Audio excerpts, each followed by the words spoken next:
All right, everybody, welcome back to the stream. I hope you're all having a wonderful day. Thank you so much for joining me here yet again. We've got a very, very exciting guest today. I'm looking forward to this conversation.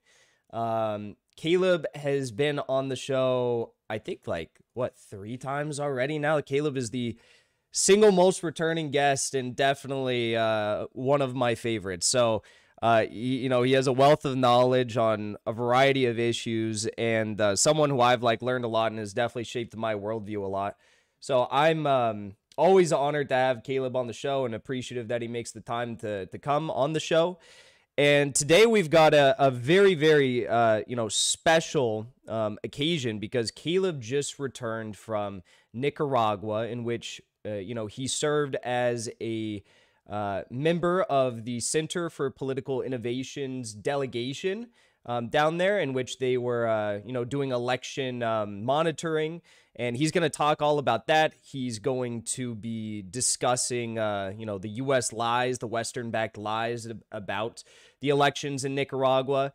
And we're going to break it all down. So I'm looking forward to this conversation. And we'll see what else we get to. But without further ado, I want to bring Caleb on the stream. If you're watching, be sure on YouTube, be sure to drop a like. If you're on Twitch or wherever you're watching, be sure to share this in your Reddits, Discords, everything like that, Twitter, because there's a lot of misinformation surrounding the elections in Nicaragua, not just from the mainstream press, which is what we typically see, right?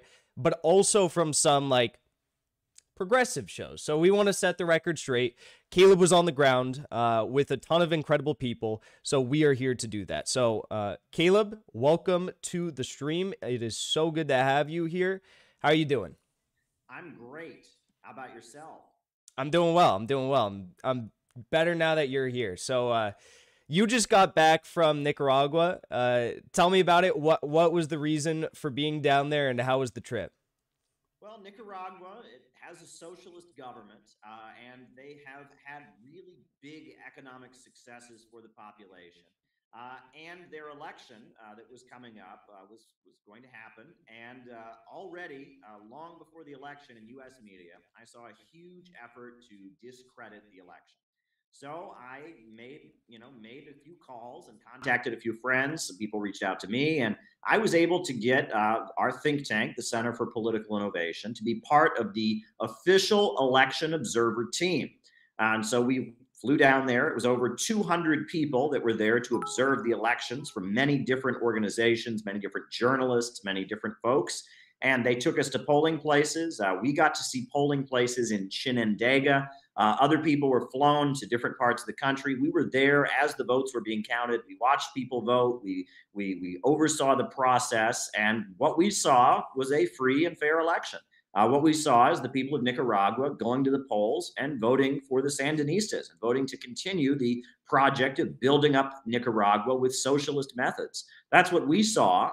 And we also saw blatant lies in U.S. media about what we were seeing on the ground.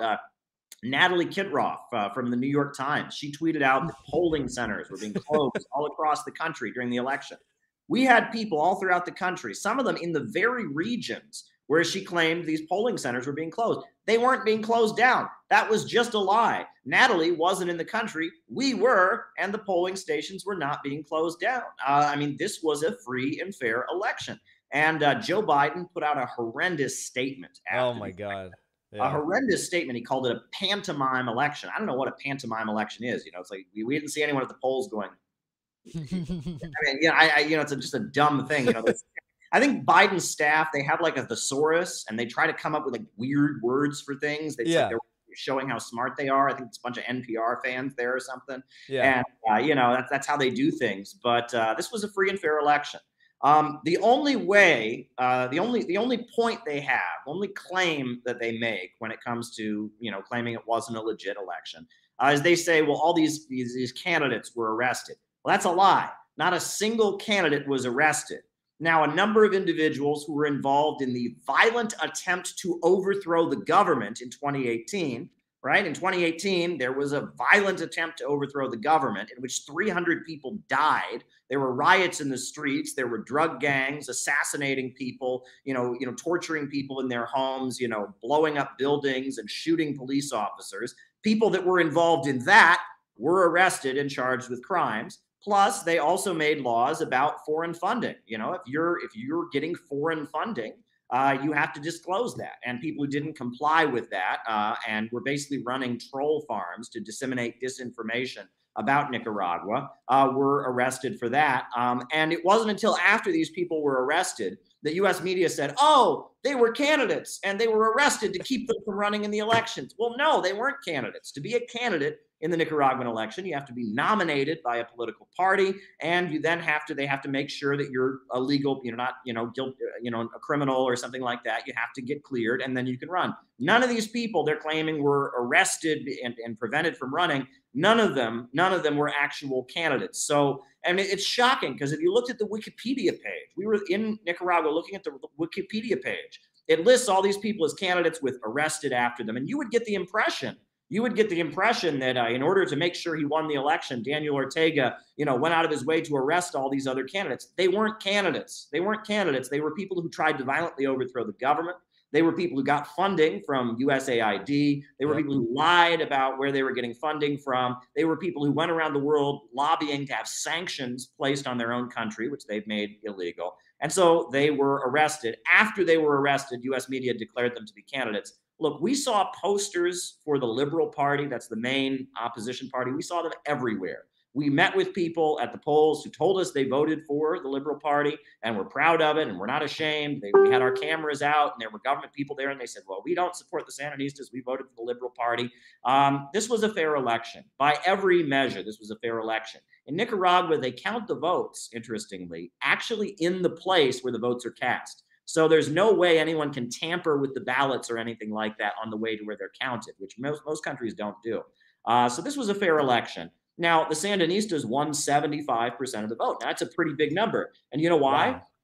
You know why that's a big number? Because the other side urged their people not to participate. They told their people not to do it. If you looked on Twitter, the trending phrase, it was like no vote Nicaragua, no voto Nicaragua in Spanish. So imagine you had a basketball game and one team didn't show up. The other team would probably score a lot of points. So you shouldn't be surprised, they got a very big percentage of the vote, 75%. That's because their opponents made a point of not participating. In fact, one of the main opposition parties, the Democratic Restoration Party, didn't file their paperwork until after the deadline, so that they would be told you didn't file on time and not be able to run, and they could announce, oh, see, they rigged it against it. So they intentionally didn't set up to run in the election. And that's what it was. And the opposition didn't participate, but they had a 65% voter turnout, which is much bigger than we tend to have in the United States. Yeah. Typically, we much lower voter turnout. And of the people who voted, 75% of them voted for the Sandinistas. And there's a reason for that. They're quite popular, and we can get into that later in the conversation. But they've done a lot to improve life in Nicaragua, and the people went to the polls and voted for them. And it's driving Wall Street crazy that the people of Nicaragua have dared to vote for Daniel Ortega and Rosario Murillo and the Sandinistas. I definitely do want to talk about that. But first, I want to discuss. I want to go chronologically here. So you and your fellow CPI delegates went down to Nicaragua, and you were not only there to participate in the election monitoring, but also to help get the word out about what was happening. Right. There's elections taking place all across the globe every single month. But these were extremely important, I think, in large part due to the fact that there was a massive effort by the United States, Western governments, and Western-controlled, social media companies to try and silence supporters, like really popular supporters of the Sandinistas. So can you talk a little bit about what you heard from people on the ground surrounding the efforts of Western media and social media platforms to just straight up wipe out accounts of, popular Sandinista supporters? Sure. I mean, I won't say there wasn't foul play in these elections, because there was foul play. And it came from the White House, and it came from Facebook, and it came from Twitter, and it came from social media companies. There was a lot of foul play. The biggest and most blatant example of that was the fact that Congress passed the Renacer Act, which was a set of new sanctions against Nicaragua, making it so banks that lend money to Nicaragua can't do business in the United States, making it so they can't export products like beef to the United States, acts that would harm the country. So Congress passed it, and Joe Biden announced he was waiting until after the election to sign the bill. So that's basically Joe Biden using the economic power of the United States to say, if you vote in a way that we don't like, we're going to economically punish your country. Now, if you want to talk about election meddling, right? If you're basically withholding the economic power of the United States, threatening to punish a country and waiting until after their election, that is election meddling if there ever was such a thing. But yes, in addition to that, we saw Facebook and YouTube and Twitter taking down accounts associated with the ruling party in Nicaragua, with the Sandinistas, the FSLN. In the lead up to the election, they just took down. Now, could you imagine that if in the lead up to the presidential election in the United States, Twitter said, you know what, the Republican accounts or the Democrat accounts can just go down. That would be blatant election meddling. And the Silicon Valley fascists were definitely doing everything they could to try and hurt the Sandinistas in this election. Joe Biden did everything he could, waiting to sign the sanctions bill until after the election took place, and denouncing the election with vague statements that are not grounded in fact. There was a huge amount of foul play. That didn't stop the public from overwhelmingly voting for the Sandinistas. And the reason for that is that they have made life better for the people of Nicaragua. When the Sandinistas came back to power in 2006, there was only 52% electrification of the country in Nicaragua. Now there is 99% electrification in the country. Even some places that are very remote and up in the mountains have full access to electricity. You should see the roads in Nicaragua. We were blown away. Nicaragua is an impoverished country, from the developing world, and their roads are far smoother. We were riding around the country on buses, no potholes, no bumps. I mean, it was smooth. Nicaragua is a country that is moving in the opposite direction of the United States. In the United States, living standards are dropping. The life expectancy is going down. Our roads are falling apart. In Nicaragua, they're building new roads. They're building new infrastructure. Life expectancy is going up. Educational levels are going up. It is a poor country, but they have been rising and rising and rising ever since the Sandinistas got back into power in 2006. And they see their population basically as an asset. They are constantly trying to increase the productivity of the people.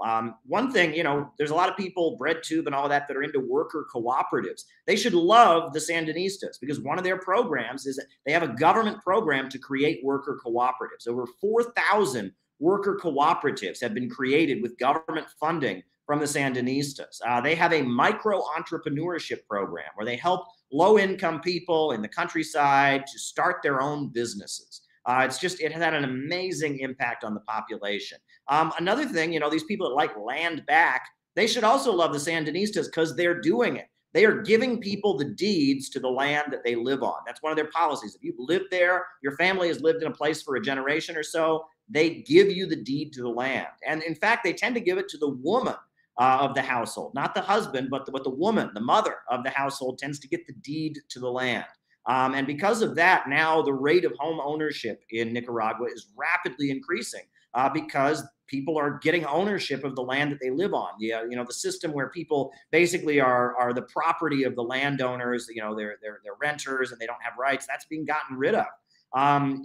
It's pretty amazing, the policies, and they have invested in their population. And they've seen living standards go up. They've seen better access to healthcare and education and infrastructure. Nicaragua is a country that we really should study. If you compare Nicaragua to Honduras or Guatemala or other countries throughout the region that have a free market system, it's night and day. Nicaragua's economy just continues to rise and grow because they don't have the chaos of the market, because the government is controlling the economy and forcing the economy to work for the benefit of public good. They have this thing called citizens' power councils.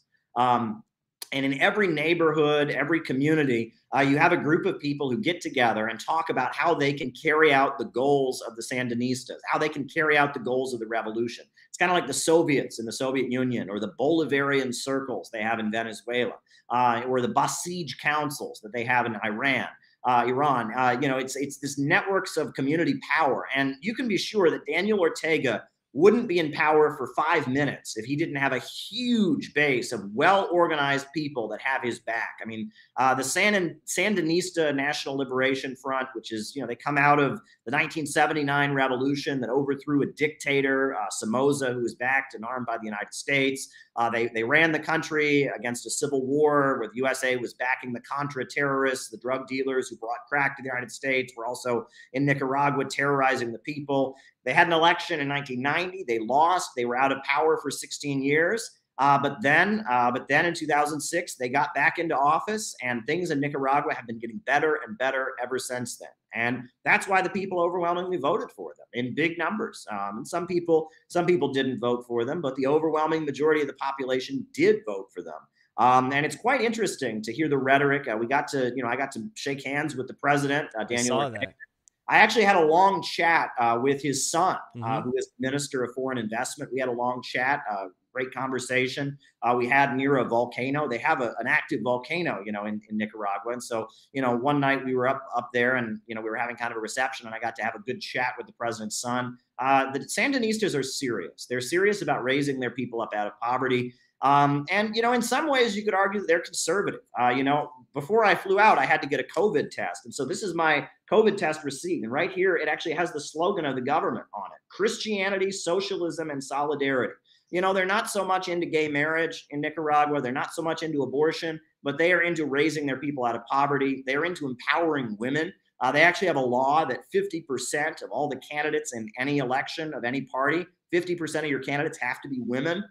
They're all about empowering their population, all about raising people out of poverty. I wouldn't call them woke in the sense of the social media left that we have in the United States, but they're leftists, they're socialists, they're revolutionaries, and they have done amazing things for their population. And we could learn from them here. I mean, that's what a real socialist movement looks like. I mean, the day after the election, they had their celebration in the Plaza of the Revolution. And I was there with, leaders of the military and with international guests. But I mean, you should see the youth leagues, these young people that are proud of their country, that are wearing their young pioneer like bandanas, for the youth leagues of the Sandinistas, giving that fist salute, that goes back to the Paris Commune, standing for international solidarity. And I mean, this is a revolutionary country. Nicaragua is a revolutionary country. It's not socialist like the Soviet Union was. It's not socialist the way Cuba used to be.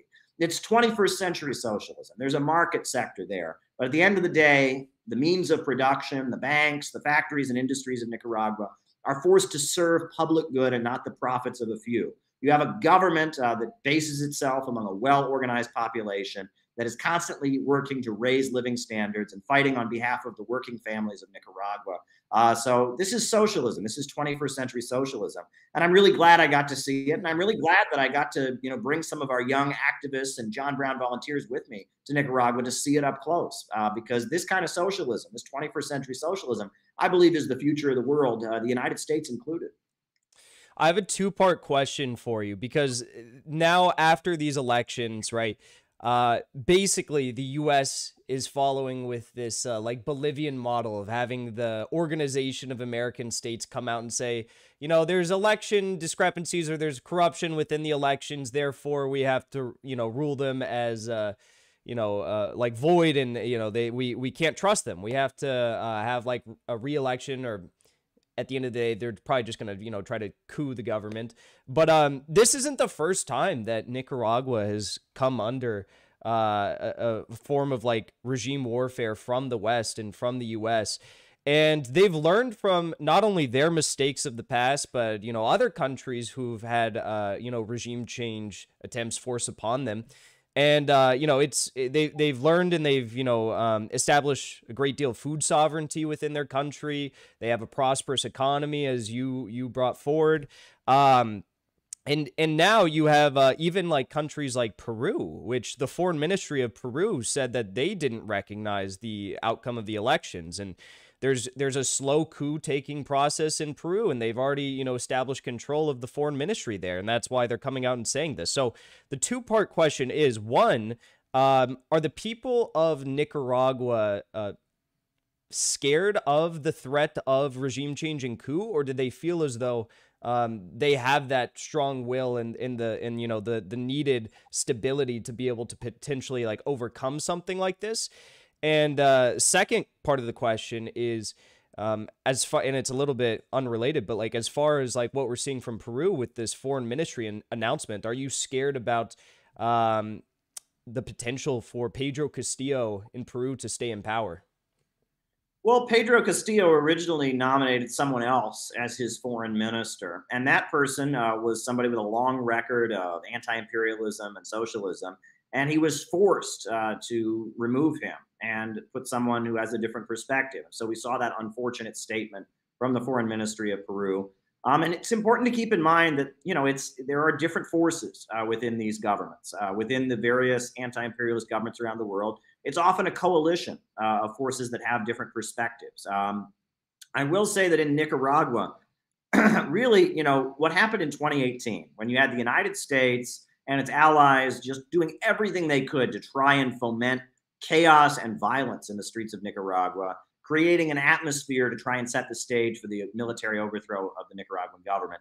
That woke up the country. From what people described to me, all kinds of veterans of the Civil War that happened in the 1980s came forward, and that put everyone on notice that they need to defend the gains of their revolution. And as a result, the Sandinistas have gotten a little bit more left wing and a little bit more socialistic in their policies, realizing that that's what gives them strength in the face of U.S. attempts, and they have cracked down on these businessmen because it's the private sector, it's the free market forces. Those are the people, the wealthy business owners and such. Those are the people that were heavily involved in working with the United States to bring down the government. And so, as much as even though the Nicaraguan government has worked to help those folks flourish, it realizes that those folks are not really good friends of the revolution. So, as a result, it's taking more measures to curb their power and restrict their ability to do this kind of thing. And so we're seeing that take place as well. But at the same time, what they have as a result of the socialist revolution, what they have gained in terms of the economy, just really, really expanding, what they have done is something that the people of Nicaragua are well aware of. The people of Nicaragua want peace. The government, they make a big point, they call it the government of national reconciliation. They want peace. They want, those folks that are opposed to Daniel Ortega to be in the government. They want to bring them in and negotiate with them. They don't want a new war.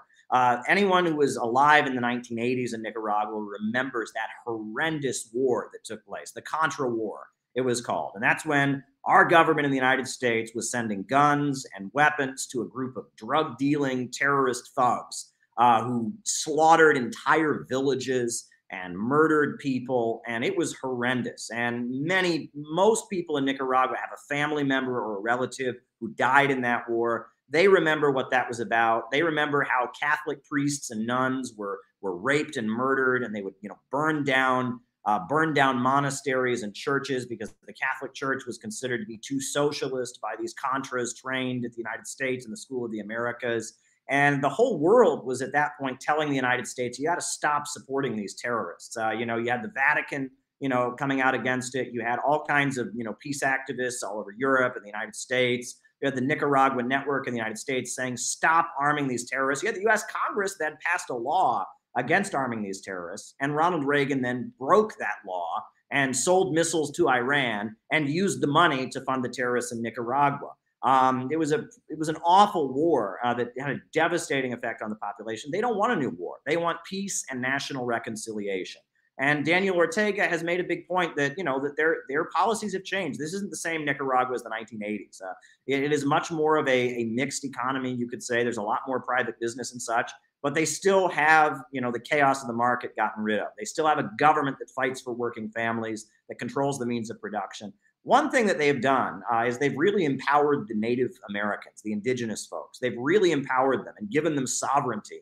If you want to go to areas that are, largely indigenous, you have to get a special visa from the tribe, not from the government of Nicaragua, but from the tribe itself to even go in there. They've granted autonomy. And the overwhelming majority of indigenous folks in Nicaragua support the government because of policies like that.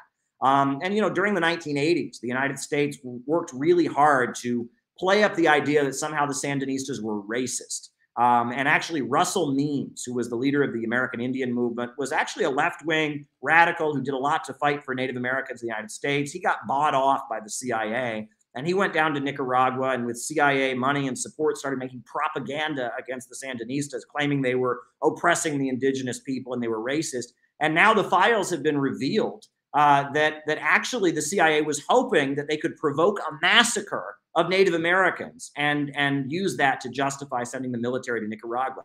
The USA was going to Nicaragua trying to create a situation where a bunch of Native Americans would get slaughtered in order to justify a U.S. military intervention in Nicaragua. And that shows how horrendous it is. But it was really foreshadowing of things to come, because nowadays these kind of woke narratives to justify imperialism are the primary way they sell these wars. I mean, what they did in Nicaragua in the 80s is a lot like what they do in Syria right now, right? It's creating this idea that Assad is a dictator, he's murdering his own people, and the people of Syria are rising up against him. It's a revolution. The hijacking of left-wing narratives and aesthetics by the imperialists is very dangerous. And Nicaragua was kind of a training ground for that in the 1980s. And the country is still, living in the aftermath of that conflict, though they have done a lot to just rebuild the place and make it a stronger country. So you were down there with Craig Pasta Jardula from the Convo Couch, and Fiorella was down there too, right? Fiorella Isabel. Yes. So and Jonathan. What's that? Oh, and Jonathan, also another guy with Convo Couch, I guess.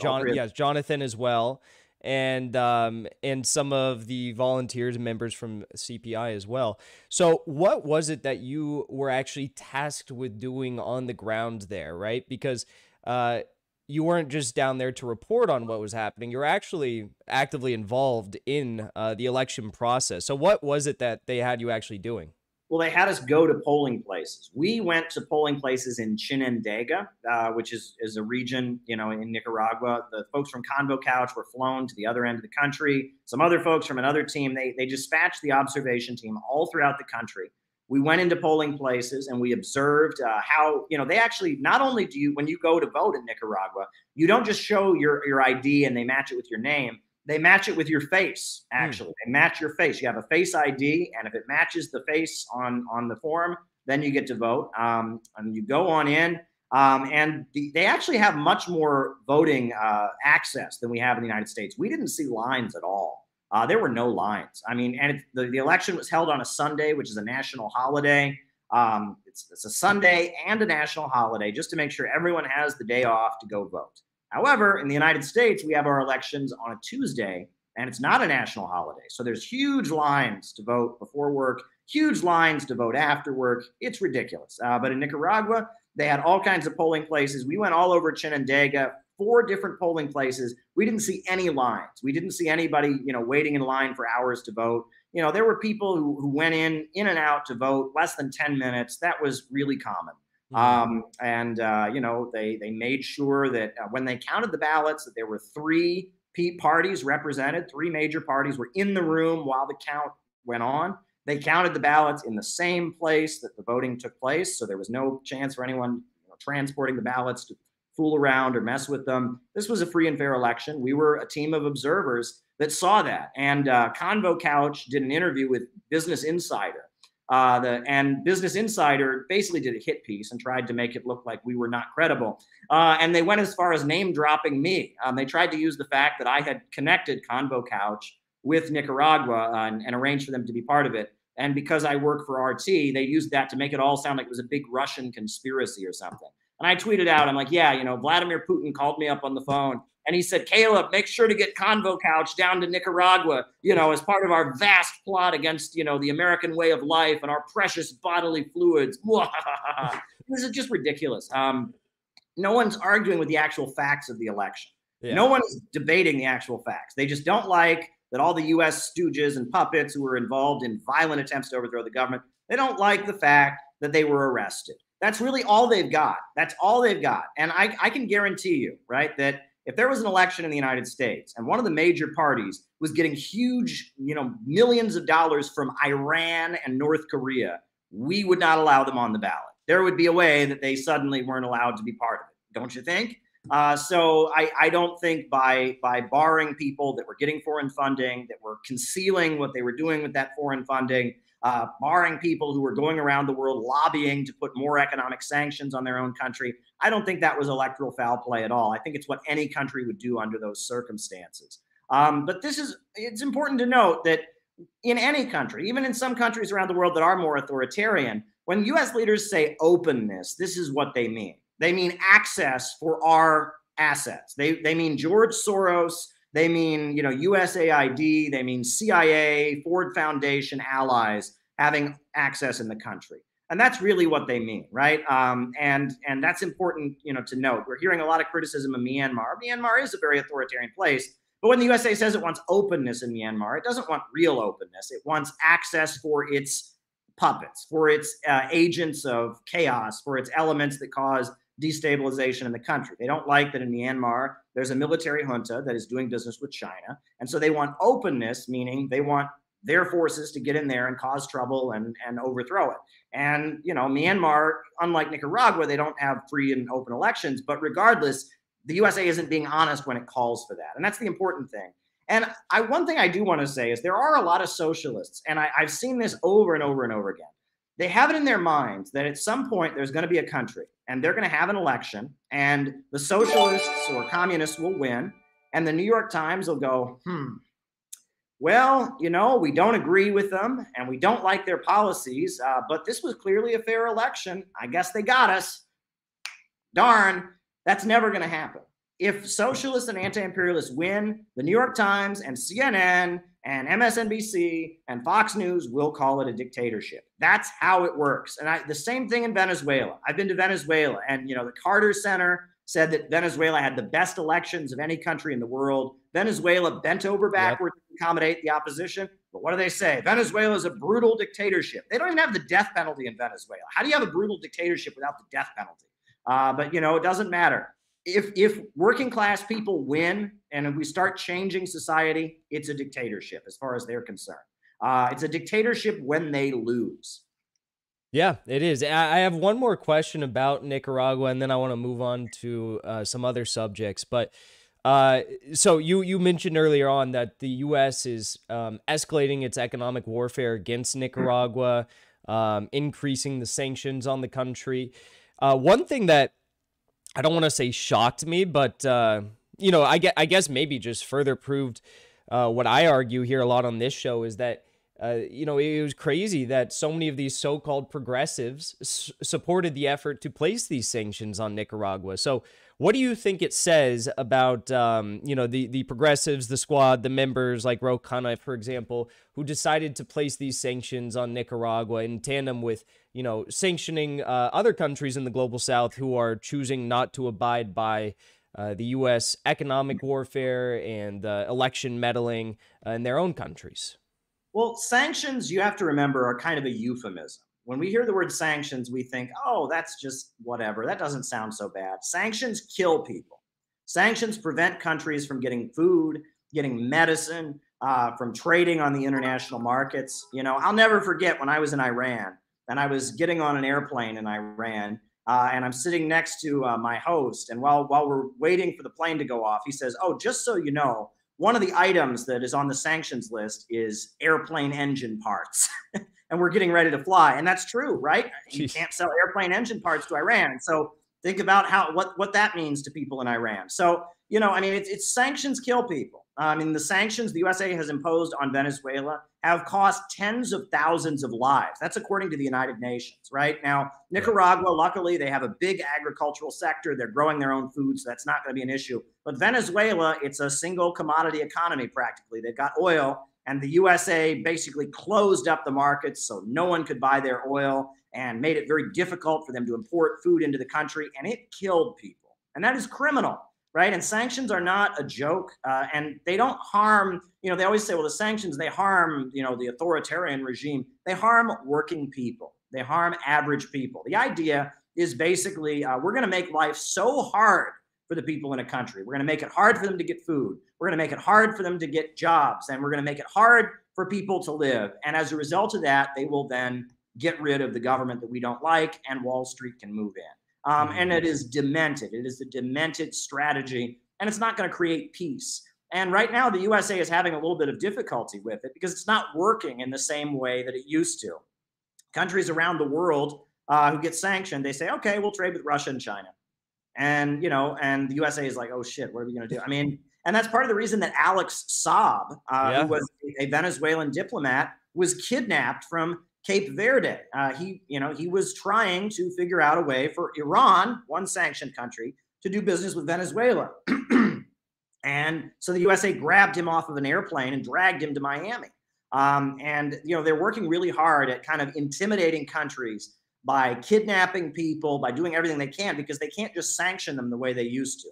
In the 1990s, after the fall of the Soviet Union, things were very unipolar. The United States kind of had global domination at that point. And they were basically able to, cancel North Korea and cancel Cuba. And Cuba had huge food shortages, and their ability to have the electricity, they only had electricity for part of the day in some parts of the country and such because the United States did sanctions. North Korea was devastated and couldn't import food and had a food crisis. But now the United States doesn't have that ability. The 1990s are over. Russia and China are back in business, going strong. They can do business with these countries. We have the rising Bolivarian bloc, Venezuela, Bolivia, Nicaragua, and countries in Latin America are breaking free, Iran, and their allies in the Middle East. And increasingly, anti-imperialism is rising around the world. So it's much harder for the United States to just economically devastate countries the way they are. And that's why they're getting desperate and kidnapping Alex Saab. They kidnapped Meng, the CFO, the chief financial officer of Huawei Technologies. They grabbed her at an airport in Canada and held her for a couple of years. Finally, Canada was forced to, return her back to China. But this is the game they're playing, going after individuals. And actually, I'll just take a drink of water here real quick. This was done to our delegation. Stephen Sweeney, who is a journalist from the United Kingdom, was flying to Nicaragua to do the same thing that we were doing, to be an election observer. And the Mexican government grabbed him off the plane and held him without food for 3 days in a prison in Mexico as a terror suspect, to keep him from coming to cover the elections. That is criminal behavior. Now, I must say, we made the mistake, really, of flying through Mexico via Aeromexico. And we didn't go back that way. We went back through El Salvador. But we made the mistake of flying through Mexico, and we had to wait 2 days to get on the plane because of a COVID test technicality.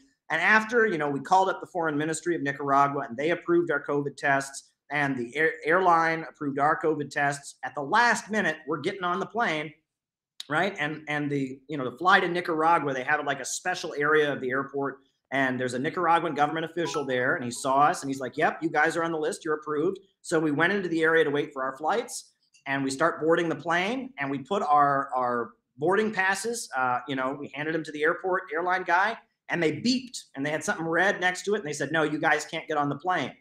And I was panicking. I'm like, what are we going to do? We already waited 2 days to get into the country. So I called up the foreign ministry on the phone, and I'm trying to talk to them. And then the Nicaraguan government guy came over and told the airline, no, they're approved. They can come into the country. Whoa. We all get to Nicaragua, and they had us marked. They had all the Solidarity guests marked on a special list to try and block us from coming into the country. Oh my God. It was terrifying. I mean, they didn't want people to come and observe these elections. They held Stephen Sweeney, gave him the harshest treatment. And then, it was a little bit terrifying to see the treatment we got. And, when I came back, the U.S. Customs made a point of detaining me briefly and searching my bag and asking me, do you have money coming back from Nicaragua you're not telling us about, Mr. Maupin? I said, no, I don't. Are you sure? Because if we find, an extra 20 grand in your bags, you're in big trouble. I'm like, I don't have 20 grand in my suitcase, Mr. Customs man. Don't worry, I don't. Just kind of giving us the runaround. That's the way the USA works here. I mean, this is what they do. They try to just wipe out countries. But if you do it to country after country after country, pretty soon it doesn't work anymore because they just trade with each other. And the result is the United States getting weaker, which is what has happened. It's kind of backfired. Yeah, yeah, no, it is. It's a flawed strategy, and that's why I think so many are right to point out that we are moving into an age of multipolarity. But there was one more question actually about Nicaragua that it was right here. Well, first of all, there was someone in the chat that recommended or requested rather that you should multi-stream on Twitch. We have a lot of Twitch viewers, a lot of infrared viewers here that would love you to see you on Twitch. But also, Danny asked, did Caleb see that recent 60 Minutes expose on Daniel Ortega? If so, what did he think about it? I haven't seen the piece. No, I haven't seen it, but I can assume it's the standard thing. He locked up his political opponents. No, he locked up, criminals that were engaging in a violent attempt to overthrow the government, people that were getting foreign funding, people that were lying about getting foreign funding. It's the standard bag of tricks. I got to tell you, no matter what country it is, Cuba, Venezuela, Nicaragua, whatever country in Latin America that's moving towards socialism, there's a crowd of people, many of whom live in Miami, who are completely out of touch with reality and say the stupidest, craziest things. And you have to believe them because they're from there. I've had people from Venezuela, right-wing Venezuelans, tweet at me that, quote, Maduro has killed more people than Hitler. Pretty sure that's not true. But if you say that, oh, I'm from there, I know what I'm talking about. No, okay, I'm sorry. And you really can't judge a government like Cuba, like Venezuela, like Nicaragua based on what people who have fled to the United States from there say. Okay, that would be like if during this you based your opinion of the Civil War on talking to Miss Scarlet from the Grapes from Gone with the Wind, right? Yeah. I'm sure if you watch Gone with the Wind, if you listen to Scarlett O'Hara, I do declare those Yankees are taking my slaves away. It's awful. It's awful. Or that's one side of the story. She's not lying. That's her opinion.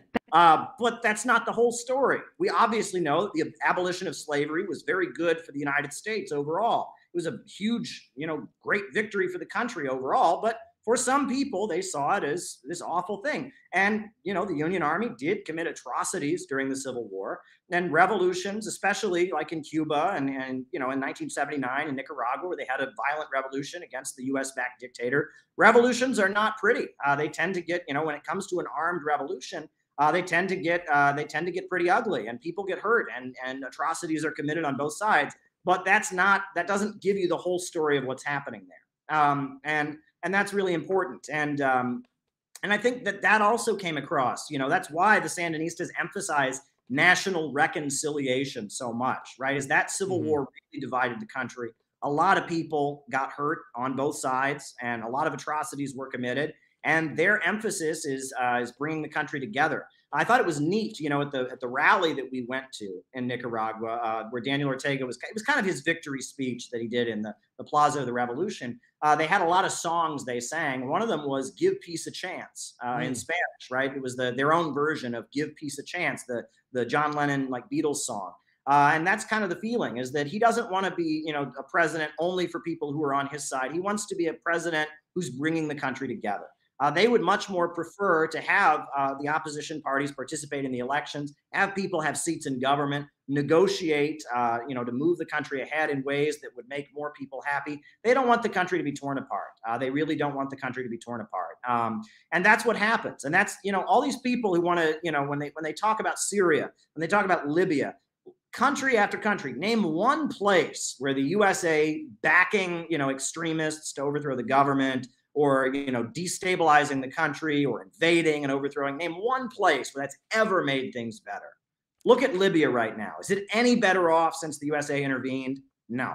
Look at Syria. Has it benefited? Has Iraq benefited? Has Afghanistan benefited from 20 years of US occupation? In Honduras, which borders Nicaragua, they had a socialist president, Manuel Zelaya, and the USA and Hillary Clinton, the Hillary Clinton State Department, overthrew him. And look at Honduras, the highest murder rate in the world. It's a mess, and people are piling onto our border to get out of the hell created by free market capitalism and U.S. destabilization in Honduras. Guatemala, another nearby country, has had decade after decade after decade of free market regimes. They had a US-backed dictator, Rios Montt, in the 1980s, who committed genocide against the indigenous people.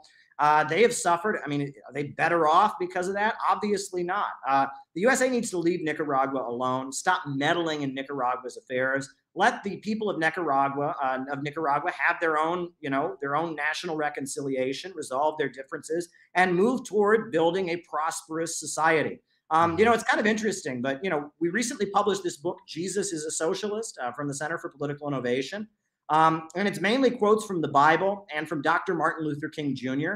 But because Christianity is so important to the Nicaraguan government, we actually included the preamble to the Nicaraguan Constitution in this book. And in addition to that, we included a speech from President Daniel Ortega. I just want to read you just a paragraph. This is in the actual Constitution of Nicaragua. I just want to read you, this is a paragraph from their Constitution. The preamble of the Constitution, like the opening statement. In our country, it says, "We the people," or whatever. This is what one paragraph from it. This is what it says.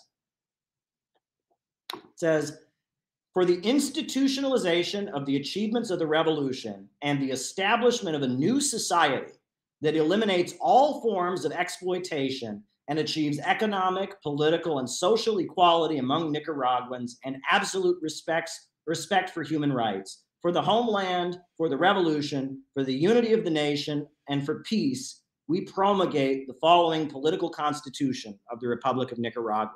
That is the stated aim of the government of Nicaragua. They want to get rid of all exploitation and oppression. They want to, raise up the whole country economically. They're doing something pretty amazing in Nicaragua. And if you like worker cooperatives, if you like the empowerment of women, if you like, basically what people understand to be socialism, a government that fights for working people, you should be very interested in what the Nicaraguans are doing right now. If you like land back and rights for indigenous folks, they're doing that in Nicaragua. They're giving people the deeds to the land they live on. They're giving tribal sovereignty to indigenous groups. Amazing things are happening there. And the USA is trying to crush it with disinformation and propaganda. Spot on. And there's actually one more question here. What was the best food you had in Nicaragua? Oh, wow.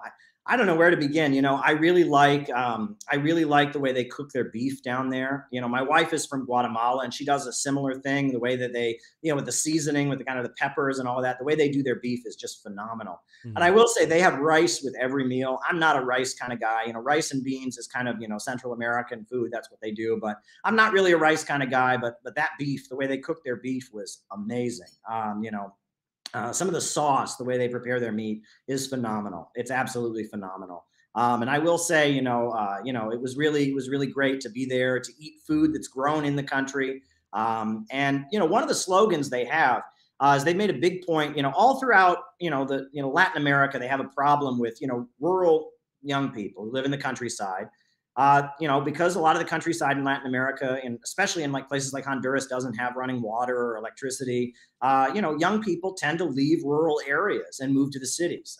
And we're having that here in the United States too. I'm from a rural town in Ohio. I'm from a little tiny town in Ohio, but I moved first to the city of Cleveland, and now I live in New York City, right? That young people from rural areas can't live in the area, right? If they want to move up economically or whatever, they had to move somewhere else.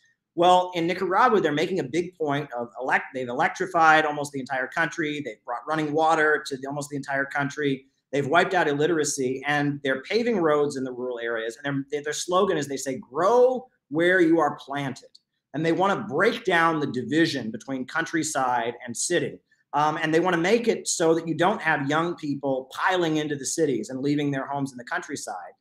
Because that, when that happens, then you get a group of people in the cities that, tend to be involved in, drugs and crime and other things. And the idea is to let people grow up in the area that they're from, let the rural areas flourish, have strong, healthy families in rural areas, have economic opportunities, worker cooperatives, et cetera, so that you don't have this problem and you don't get a divide between rural areas and cities. Try to break that down. It's funny, that's actually in the Communist Manifesto. Karl Marx lists one of the goals of communists is to get rid of the gap between the city and the countryside. And they're actually doing that. I saw that in Nicaragua. I was in rural areas and I saw how they've been building up the rural areas. In a lot of parts of, in Mexico and Honduras, it's not safe to drive through the rural areas. If you're driving through the rural areas, you'll expect to get robbed because there's so many desperate poor people out there that are barely surviving. They'll like block the roads, and then when you stop your car, they get out and rob you at gunpoint. If you're going to drive through a rural area in many of the free market capitalist countries of Latin America, you have to bring a gun with you because there's a good chance you'll get robbed. Not in Nicaragua. They don't have that problem there. I'll tell you that much. They don't have that problem. It's incredible to hear. I've traveled through a few countries in Latin America, and I definitely Western controlled. I've felt that. I want to shift up gears a little bit here. I want to talk about something that happened like a week or two ago now. This massive controversy between you, the Infrared Show, and CPUSA. Now, I just want to preface this with Caleb is his own person. CPI is its own organization. Haas is his own person. I am my own person. Even though we all have like lots of agreements, we do probably disagree on certain things, and we're not all like one person. So for CPUSA to have done what they did, issuing a blanket statement about the Center for Political Innovation, which Caleb is the founder and director of, in tandem with what the Infrared Show, or Haas, is trying to accomplish, was really, really childish. But I think it just goes to show what the I guess like the mindset of the current leadership of CPUSA is. So if you wouldn't mind talking a little bit about that, I think it is important to talk about, given the developments and given kind of the push that I and Haas support, and that is having our viewers join CPUSA and trying to kind of effectuate change from the outside. But yeah, what were your thoughts on that, and did it strike you as shocking? I was a little bit surprised by it because the Communist Party doesn't generally act that way. It's really common in the USA. You have a million of these little tiny communist groups that are constantly writing articles accusing the other of doing this or doing that. And I would expect that from like the Spartacist League. I'd expect that from the Bobavakian RCP. But the Communist Party was always held to a higher standard of political professionalism. They were the party that was aligned with the Soviet Union. They were the U.S. representative of the international communist movement, and they didn't get down and dirty like this. So when I saw them put out that statement, I was really disappointed, I guess you could say, because it shows that they are really a lot weaker than they once were. The Communist Party has often had very strict rules against factionalism and such. And so if they, there are people who like my broadcasts who have joined the Communist Party. I figure in the 1980s, if there was some commentator they didn't like and people that were listening to him were joining them, they would have just expelled them all and moved on, right? That was just how they worked. But that hasn't happened. The CPUSA has not expelled people that are sympathizers or members of the Center for Political Innovation, but instead it has issued this accusatory statement claiming that we urged our members to join the CPUSA, which we never did, right? Haas and yourself may have done that. We never did that. Never did we call for that. And we have members of, most of the people in the CPI are not part of any party. I'm not a member of any political party. I can't be. That's one of the rules of being a journalist and working at RT is you cannot be a member of any party. But there are people that are in the Party of Socialism and Liberation that are in the CPI. There are people in the Party of Communists that are in the CPI. There are people in various socialist groups. Most people are not in any party. But, we never called on people to join them, number one. But number two, even if we did, like, why are they getting down and dirty and in the mud? And I mean, it's embarrassing. And it shows, if I'm a threat to them, all right, I'm a guy on YouTube, Haas is a guy on Twitch.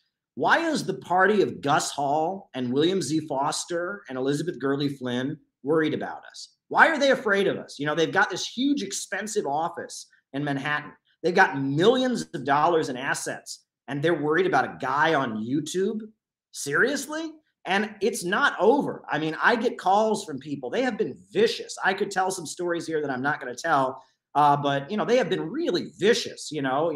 Interrogating people, baiting people on their ethnic background and trying to, link them to groups around the world, and subjecting people to harsh interrogations. And I guess Joe Sims is now going around the country, having like meetings with different wings of the Communist Party to talk about why I'm racist and why I'm bad. And it's like, really? This is what you have to do with your time? Meanwhile, the Center for Political Innovation, we're having rallies for Alex Saab, the Venezuelan diplomat who's been detained. And our rally was name dropped by Nicolas Maduro, the leader of the socialist country. We're sending delegations to Nicaragua to stand with the people of Nicaragua against U.S. attacks and sanctions. We're doing real political work, and they're having an internal witch hunt against the specter of Moppinism or something. I mean, it's really weird. It's really, really strange, and they're embarrassing themselves. And I feel sorry for them, because I think the United States needs a strong communist party. We really do need a strong communist party in this country. And it's too bad CPUSA can't be it, but they're revealing themselves to be very weak, very vulnerable, and very desperate. But I think that what's really going on here is that this is a bigger fight, right? This is specifically among Marxists, Leninists, and communists, but this is a bigger fight that's playing out among the left as we speak. Let me just take another drink here. Right now, if you're a socialist in the United States, you have to decide, are you fighting against big pharma, against the military-industrial complex, against the huge banks that dominate the world, or are you fighting against average working-class people who aren't woke enough? Which are you fighting against? You have to make that decision because it's now or never. And, the people that have gone after Jimmy Dore very viciously and declared Jimmy Dore as the enemy and a secret Trumper and blah, blah, blah, blah, blah, they're basically saying that our job as socialists is to defend the liberal establishment. Our job is to defend Joe Biden from the right-wing opposition. And our message has been out of the movement to the masses. We need a government of action to fight for working families. And it has been that working class people, Black, white, Asian, Arab, Latino, men, women, LGBT, etc., all working class people have a common destiny and a common interest against the big banks and corporations that dominate the United States. That's our message. But the message that we need to defend Joe Biden from right-wing opposition and that, people around the country who might have conservative views need to be canceled. And, that's a very different message. And the Communist Party, it seems, is making a decision as an organization. They are going to defend Joe Biden, and they are going to try and isolate and cancel and threaten and attack and, wage a public relations campaign against any faction of the left that doesn't march in lockstep behind the Democrats. That's what they're doing here. And this is basically the Jimmy Dore force the vote fight among the specific communist constituencies, because I'm one of the most well-known communists on the internet. You're also a well-known communist. Haas is a well-known communist. And we're not shills for Joe Biden. And so they're declaring, you're either with Joe Biden or you're against him. And our job is to defend Joe Biden. And they're doubling down. And this is the communist version of the force the vote fight. That's how I see it. Yep. I 100% agree with that assessment. I'm curious, given all of that, do you think that there's any chance that the effort, I know you don't support this, but what do you think about the effort of people like Haas and myself to basically facilitate people joining CPUSA? What do you think about that? And you don't have to give a long answer if you don't want to, but what are just your general thoughts on that? Well, the thing is, I've been doing communist stuff since I was 15 years old. And my entire life, I have heard two things about the Communist Party. Number one, they suck and they're lame and all they do is campaign for Democrats. And number two, they're about to get better. I've heard that my whole life. And they continue to suck and do nothing but campaign for Democrats, number one. And number two, they haven't gotten better yet. So that's why I was very angry to see that statement put out, because I'm not trying to take over the Communist Party. I've thought that's a lost cause for a long time. The Communist Party has had a lot of people over the years try to go in and push them more to the left. For many years, that has happened. And it hasn't worked. And so I made a point of not encouraging people to do that. I know there's a lot of people who are in the Communist Party who like my stuff, and they are welcome. And they're welcome at my stuff. And the Communist Party has an amazing history. But I have never called on my viewers or my people to join them, because I honestly don't think it's worth doing. I think, I think that basically, I hate to put it this way, but most of the communist parties in the United States are hangovers from another time. They're relics from another era. Most of them are relics of the 1960s. The Communist Party is a relic of the 1920s and 30s. I think that what we need to do is find new ways to organize and new methods. There's a demographic problem in the United States. The Communist Party, its strength was in the 1920s and 30s, and it was a lot of people who came off the boat from Lithuania or Poland or Hungary or Ireland or Italy. They came to the United States. They lived in Chicago or Pittsburgh or New York City, and they were starving and poor, and they worked in steel mills, and they worked in meat packing facilities, and they were desperate, and they organized unions, and the Communist Party organized them, and the Communist Party fought to respect their rights, fought for the even though they didn't speak English, even though they were foreign born, it fought on their behalf.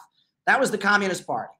And they entered a strategic alliance with Roosevelt to defeat the Nazis in World War II. That was the Communist Party. Well, after World War II, the U.S. economy expanded quite a bit. And a lot of those people went from the industrial working class to the middle class. They became lawyers or doctors or, other skilled professionals. And their kids grew up in a much more comfortable living, situation. But their kids grew up in a household thinking that communism wasn't so bad. And then when it came time to fight the Vietnam War, their kids burned their draft cards and said they didn't want to go and, said, hell no, we won't go, and became the anti-Vietnam War movement and supported the Black Panthers. Great. Well, and now their kids tend to work at liberal NGOs and they have nose piercings and, rings and nose rings and, purple hair. And they work at liberal NGOs and they're like woke internet liberals and anarchists, right? Well, that's leftism in the United States. That demographic is dead, all right? That demographic will not create socialism in America. You want to have socialism in America, you got to get out of that demographic. There's a lot of good people there. But there's also a lot of not so good folks there. And by itself, this third generation communism is not going to make communism in the United States. People like you and me, right? Your parents aren't communists, are they? No. Yeah, neither are mine. There was not a single communist anywhere in my family.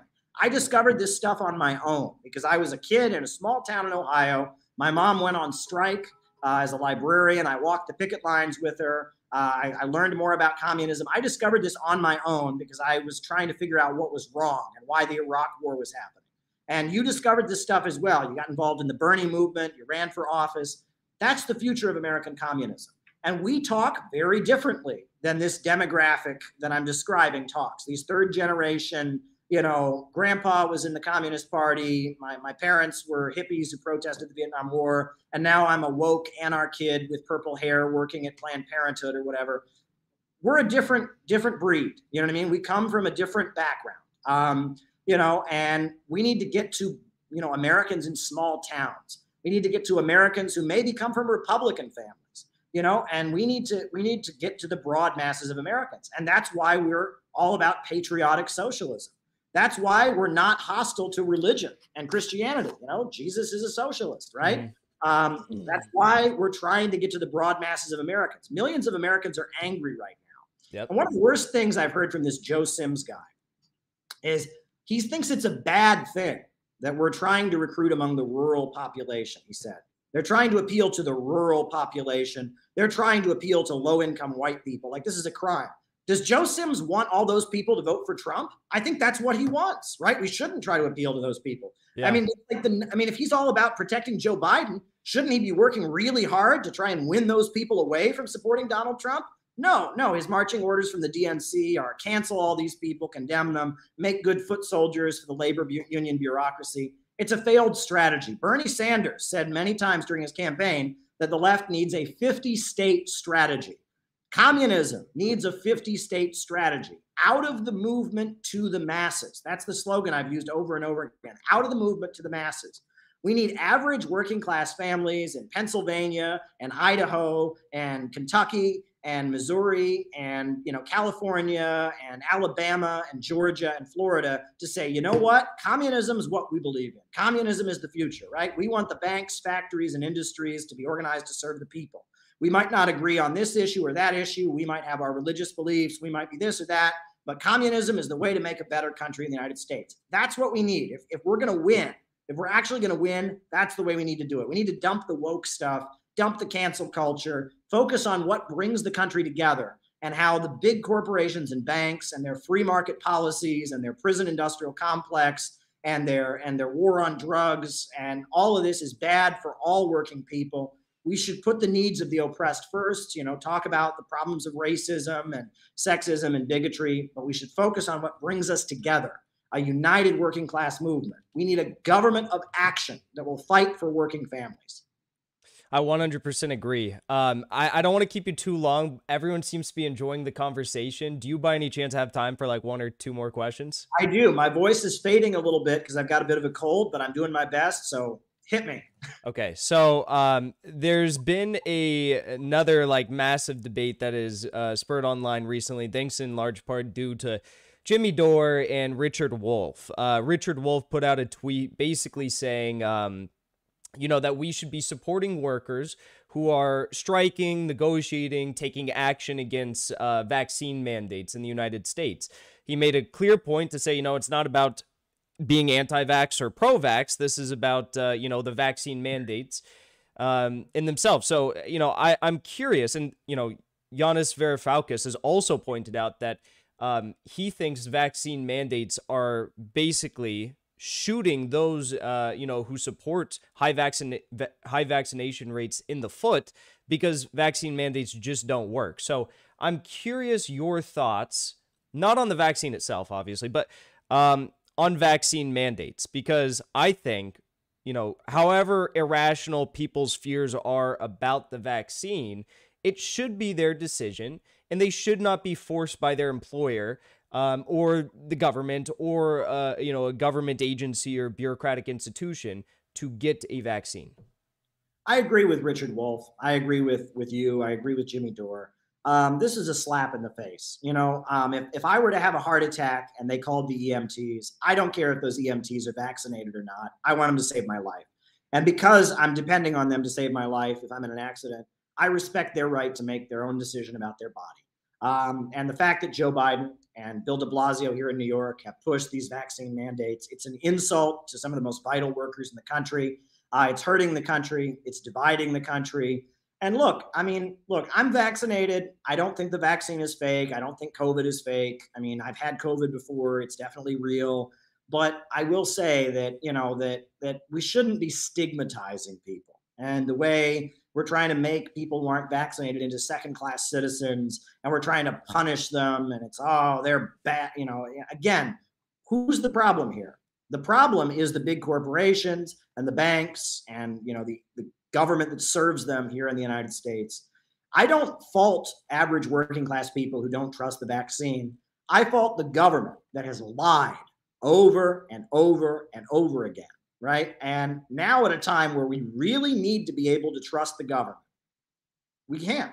Mm-hmm. And that's the problem, right? If the government hadn't lied, if the government had maintained the trust of the people and had told the truth, then people would be getting vaccinated. No one wants to talk about the fact it's a large number of people of color, Black people who have not gotten vaccinated. Yep. And if you look at the history of medical experiments on Black people, if you look at the history of how, doctors and physicians mistreated Black people over the years, it makes sense that they would be skeptical of what the medical community says. And again, whose fault is that, right? At a time where we really need to be able to trust the government. We should be able to trust the government right now, but a lot of people don't. And that's on them. It's the little boy who cried wolf. You ever hear that story? The little boy who cried wolf? That's what we're living under right now. And I blame the government for that. I blame the big pharma corporations for that. I'm vaccinated. I'm definitely not, a medical expert, and I don't discourage anyone from getting vaccinated. I think it's probably a good thing that people get vaccinated. I don't see anything wrong with it. I think it's helping on some level, but the mandates are not good, and stigmatizing the unvaccinated and whipping up the hysteria against them is not good either. I agree with all that, and I think that's a super important take to have, and it's nuanced, and like, you know, people are obviously going to smear what we say and what Richard Wolff and Jimmy are saying, and trying to say that we're all anti-vax, but at the end of the day, I think that is the most principled take you could have on what's happening right now, especially considering all these politicians, including Fauci, right? Not that he's a politician, but Fauci himself, Biden, Pelosi, they all said they weren't going to do vaccine mandates, and now they're doing it. So it's just really tough to see. Anyways, my last question for you is one related to a highly controversial tweet I put out yesterday. I put out the tweet. I think that probably the way I put it out was it wasn't the best way to put it out, and I deleted it not because I don't stand by it.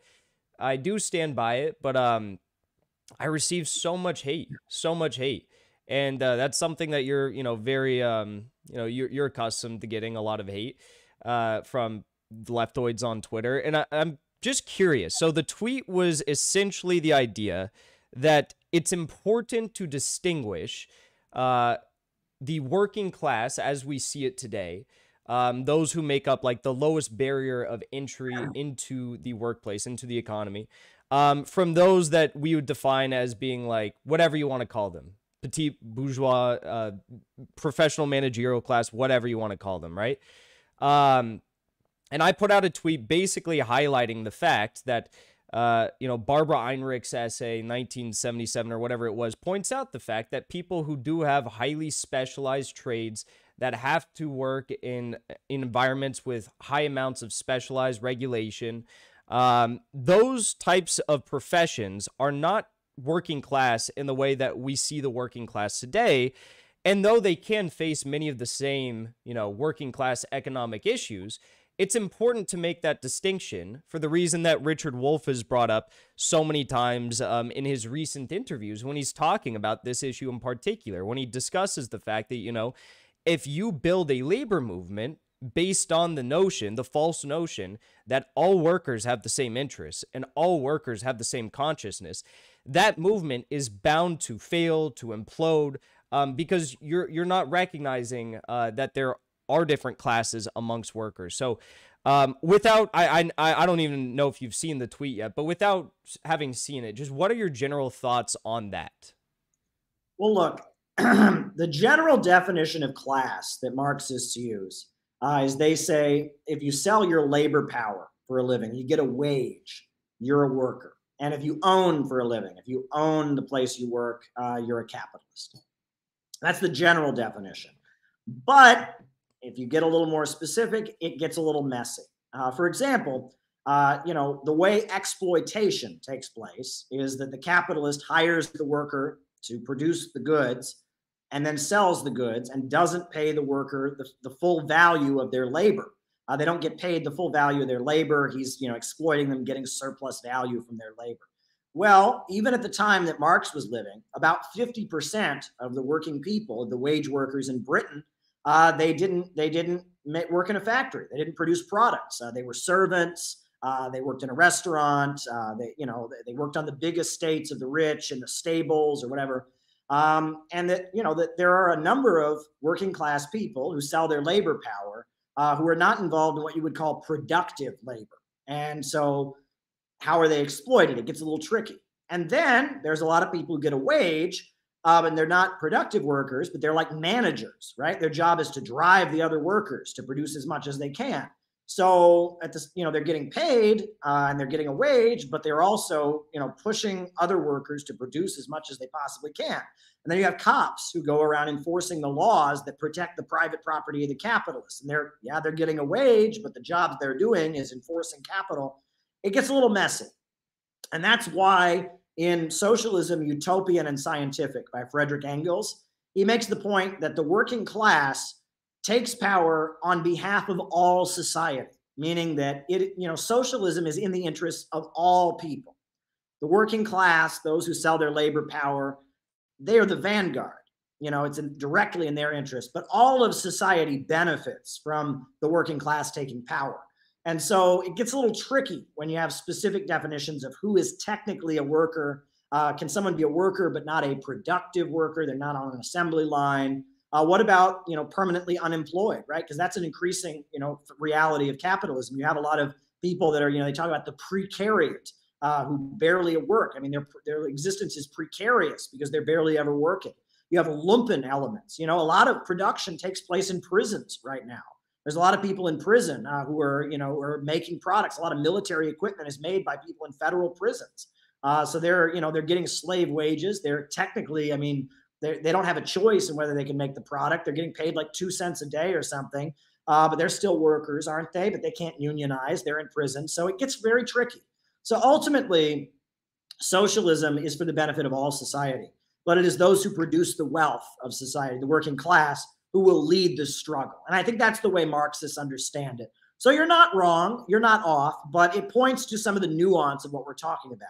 Yeah. And it's also important to point out that in the first world, in the wealthy countries, the capitalists work very, very hard to stratify the working class, to go to sections of the working class and tell them, well, you're better than the other workers. You might still be a worker, but you're better than the other workers. The American dream, giving every working class person, in the suburbs, a house and a car, that was largely about changing their consciousness, getting them to think, well, I own private property and the commies want to take it away from me.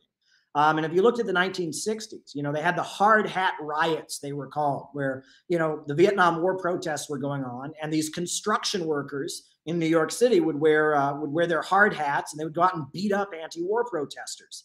Because even though they were workers who sold their labor power and, built things as construction workers, they identified with American imperialism, and they saw the black people and they saw the hippies that were protesting the Vietnam War as their enemies. And because they had higher wages, that changed their consciousness. Yep. And so there's always questions like this. And when you get into Marxism, it gets complex. Sometimes it seems very simple. Other times it seems very complex. We need a government that fights for working people and working families. We need the anarchy of production, the chaos of the market to be abolished so that growth can be uninterrupted. That's what we need.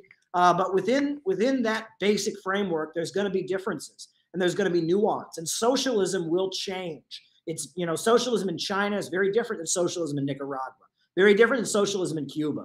When socialism comes to the United States, it's going to be very different. So there's plenty of room for nuance and different takes and different opinions on these questions within the socialist movement. I don't think you're a bad person for making that tweet. I don't think you're wrong for provoking the question. And I wish people could calm down and just have civil discussion about these kind of points. Yeah, no, I'll just say, like, people in the chat right now. Also, shout out to Keaton Mansfield in the chat. People in the chat right now are asking, like, why did you delete it? It was a banger of a tweet. Again, the tweet's forever there. It's everywhere. You guys can go look at it. I'm sure it's screenshotted everywhere. I stand by the tweet. But when I have people, and again, I'm sure Caleb has experienced this far more than me, when I have people sending me, it sounds crazy, but like death threats and encouraging me to do things to myself, I don't have to keep that up. I don't want that in my life. So it was a lot, and I don't want to have that. So I took it down for that reason, but I 100% stand by what I said in the tweet. But sure. Hey, Caleb, we need a united front. I just want to say this, Small business owners are technically not part of the working class, but we need as many of them on our side as possible. Right. And that, that just because you're saying someone's technically not a worker, it doesn't mean you're saying that they're your enemy. Yes. Right? Yes. That's a good reason to delete that tweet, because people might take that the wrong way. And that's not what we want to do. We want to build a united front against imperialism and capitalism. So even though it might scientifically, you're technically not a worker, according to my definition, my understanding of Marx, you can still be our ally and you can still be part of the coalition to defeat capitalism and imperialism. Yeah, and I did make that point in a follow-up because Shuan had responded and asked a question about it. I was like, it's not meant to be like a pejorative or a smear against these people. A lot of them do face the same working class issues that like what I consider and many consider working class people to be. And a lot of them are class traders. I mean, that's what Barbara Einrich's whole essay about the professional managerial class was about. Is like, she's explaining that, yeah, they can be class traders, but sometimes you also have to recognize that members of the PMC are not class traders, and they, even though they are workers and they don't have exorbitant salaries in some cases or massive, You know, like contract bonuses or stock options. Like they do have a different class consciousness and different political aim. So that's all I was trying to say. But I'm relieved by your answer, and I appreciate the breakdown. So yeah, Caleb, thank you so much for all the work you do. Thank you for everything you did down in Nicaragua with the Center for Political Innovation. And I want to get down there next time with you. And I'm looking forward to see what you do next. So where can people find your work? And maybe our mods in chat can plug all this stuff. Where can people find your work, follow you, and see your content? I'm on YouTube. I'm on Twitter. I'm on Facebook. You can check out the website of the Center for Political Innovation, cpiusa.org. Yeah, we're everywhere you can find us. Awesome. I hope you heal up. I hear your voice going, so I hope you heal up. Get well soon, and you're always welcome back on the show. Thank you. All right. Thank you for coming on. Peace out. Yep.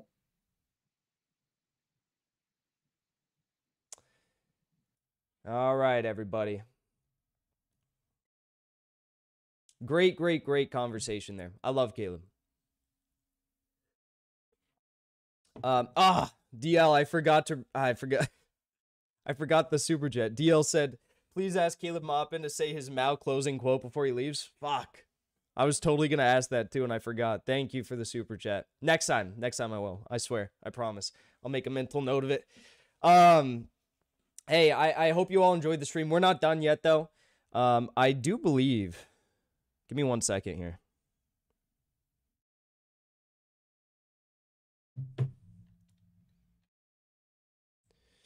Give me 1 second. I have to check something.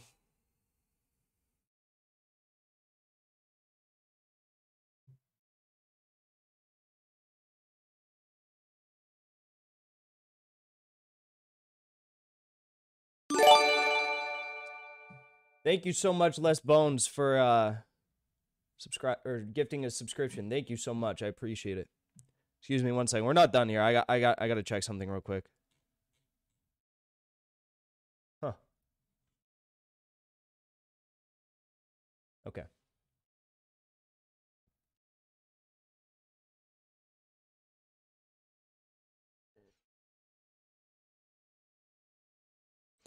Hey, thank you so much to DL for the super chat. Thank you to Rasav for resubscribing on Twitch. Thank you to Finn Shopes for the super chat. Thank you to Danny for the super chat. Shout out to Adriana for gifting a sub to Emmy.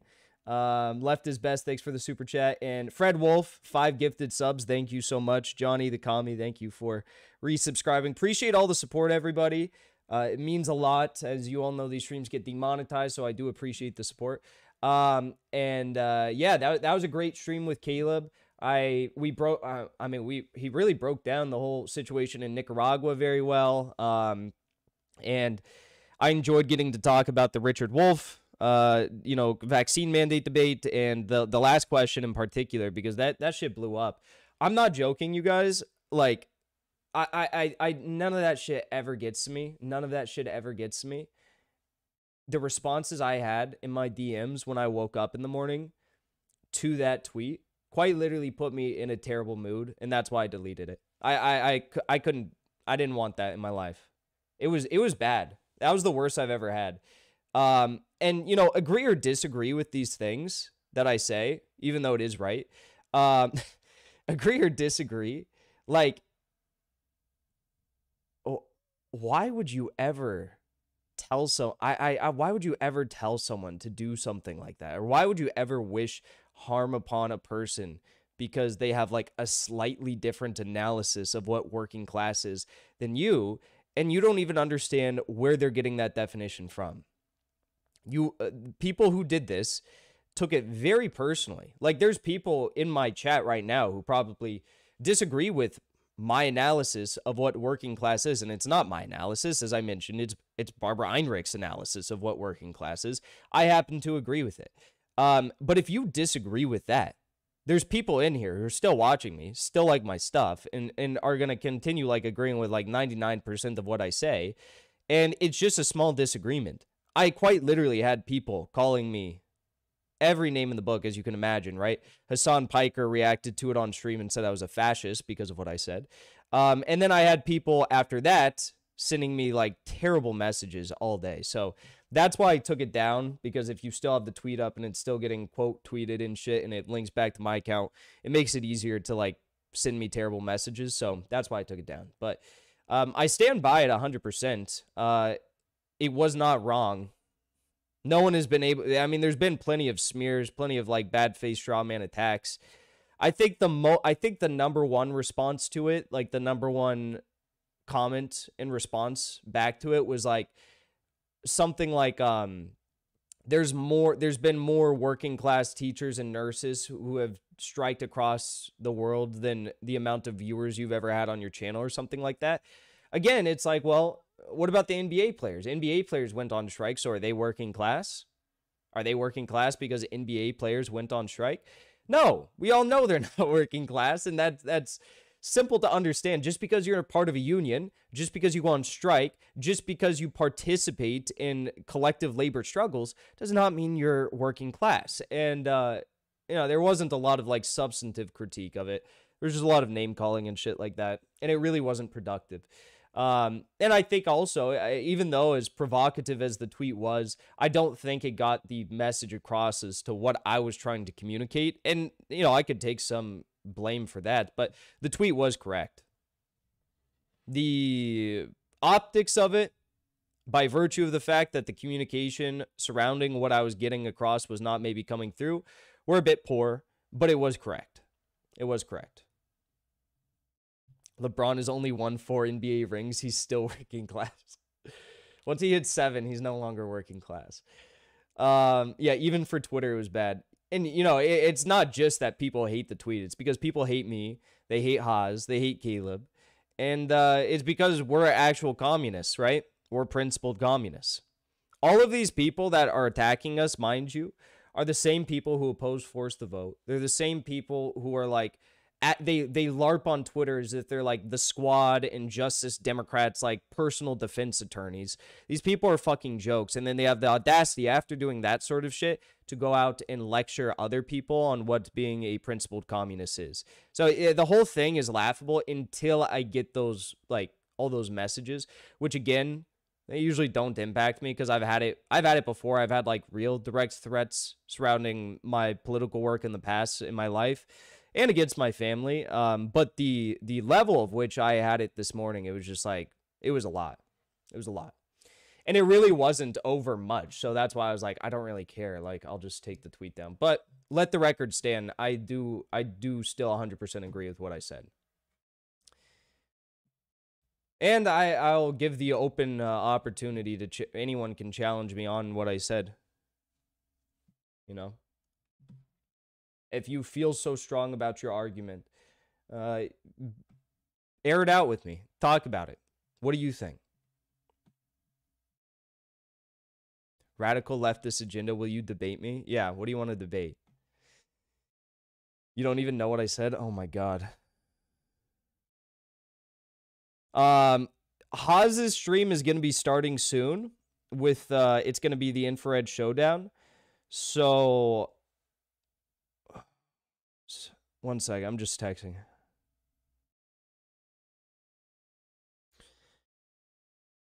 For Twitch people, I'm just going to raid Haas's stream when it starts. We'll hang out here for a little bit. I think it's starting in like 15 minutes or so. He postponed it. Oh, really?